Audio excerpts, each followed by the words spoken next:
AG9 news. కోసిగిలో Jagananna ఇళ్ల ఫ్లాట్లలో రచ్చ. జగనన్న ఇళ్ల పట్టాల్లో రెవెన్యూ అధికారుల సర్వే. రెవెన్యూ అధికారులను నిలదీసిన లబ్ధిదారులు. కర్నూలు జిల్లా కోసిగి మండల కేంద్రంలోని సజ్జలగుడ్డం రోడ్లో మోడల్ స్కూల్ సమీపంలో ఉన్న జగనన్న ఇళ్ల పట్టాల ఫ్లాట్లలో మంగళవారం రెవెన్యూ అధికారులు సర్వే చేపట్టారు.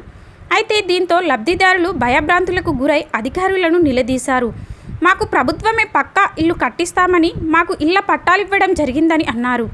గత గవర్నమెంట్ నియమించిన థర్డ్ పార్టీకి ఒప్పో చెప్పడంతో అయితే కాంట్రాక్టర్లు కొన్ని పునాదులు వేసి బేస్మెంట్ చేశారని, మరికొన్ని చేయలేదని వారు అన్నారు. ఇప్పుడున్న ప్రభుత్వం థర్డ్ పార్టీ దగ్గర మాట్లాడి మాకు పక్కా ఇల్లు కట్టించి న్యాయం చేస్తారనుకున్నాము. అయితే ఇలా సర్వే చేసి మా ఫ్లాట్లు ఏమైనా లాగకుంటారా అంటూ వారు ఆగ్రహించారు. ఇదే విషయంపై తహసీల్దార్ రుద్రగౌడ్ను వివరణ కోరగా ప్రభుత్వం ఆదేశాల మేరకే సర్వే చేపట్టడం జరిగిందన్నారు. ఇందులో ఖాళీ ఉన్న పట్టా ప్లేస్ను, బేస్మట్టం వేసిన పట్టా ప్లేస్ను గుర్తించి నివేదిక గవర్నమెంట్కు పంపడం జరుగుతుందన్నారు.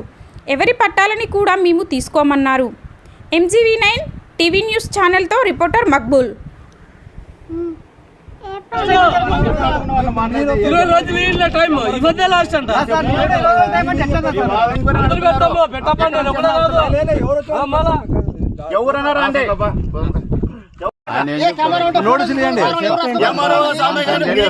మీ పిల్ల రాసి పంపిస్తుంది.